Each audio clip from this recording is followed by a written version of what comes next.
Salut à tous, c'est Vol 2.0 GP, on se retrouve pour une nouvelle vidéo, j'espère que cette vidéo va vous plaire, n'hésitez pas à la liker et à vous abonner en fin de vidéo si elle vous plaît. Aujourd'hui on va se débrief la course de Styrie dans cette vidéo et on se dit à tout de suite.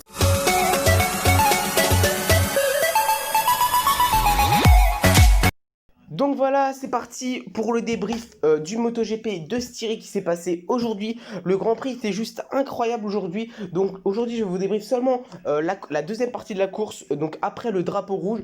Tout ce qu'il y avait avant le drapeau rouge, je vais plus vous expliquer par pilote ce qui s'est passé. Mais je vais pas aller dans les détails, j'ai plus parlé de la fin de la course, de tout ce qui s'est passé pendant la course.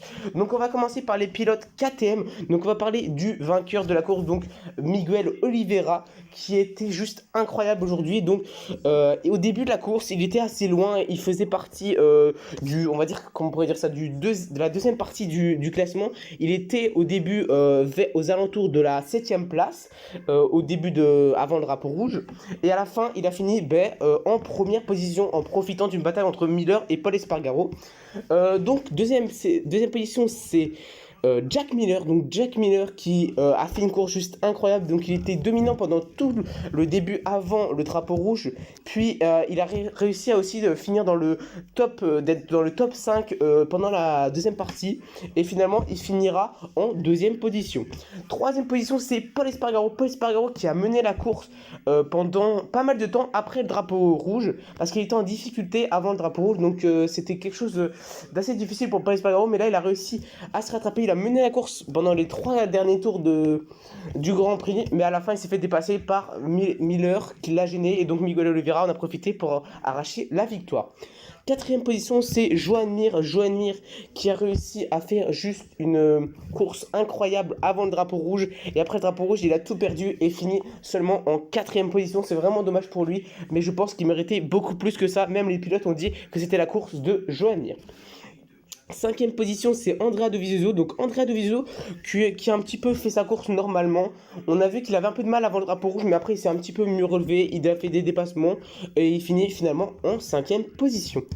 Sixième position, c'est Alex Rins qui fait une course aussi très bien. Sixième position pour le pilote Suzuki. Je trouve que c'est extrêmement bien. Il a fait une course assez normale et c'était vraiment pas mal.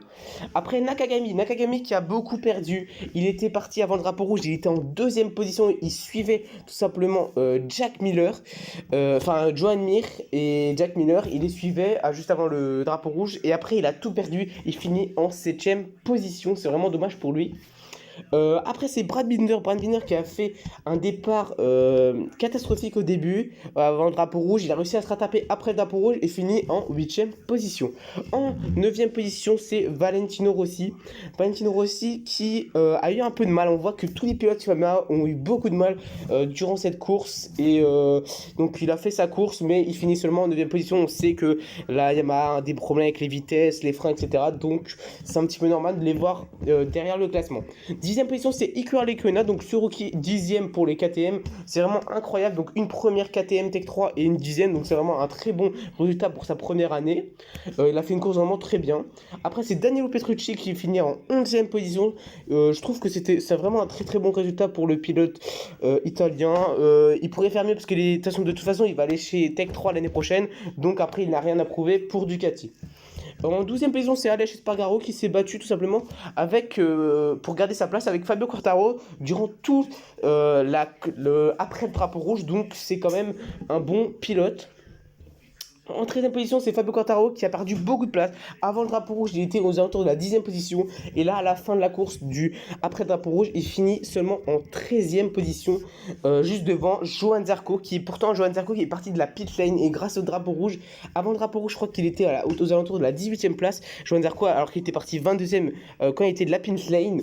Et maintenant, il finit tout simplement 14ème derrière son compatriote Fabio Quartararo. Donc voilà, maintenant on va parler de Franco Morbidelli. Donc Franco Morbidelli qui fait une course assez catastrophique. Il finit en 15ème position. On voit que tous les pilotes Yamaha ont vraiment beaucoup de mal. C'est vraiment un problème qu'ils ont, les pilotes Yamaha. Est-ce que ça sera que sur ce circuit ou il y aura aussi dans les prochains circuits? On verra bien ça dans les prochaines courses. Mais je pense que c'est un problème vraiment très grave. Il faut vraiment qu'il le corrige, parce que là, ça ne va plus plus du tout chez Yamaha. Et donc voilà, c'était une course, on voit, assez bizarre, mais je trouve qu'à la fin c'était un très bon combat entre Jack Miller, Paul Espargaro et tout simplement Miguel Oliveira. Donc voilà, c'est la fin du débrief. J'espère que cette vidéo vous aura plu. N'hésitez pas à la liker et à vous abonner. Et moi je vous dis ciao les gars.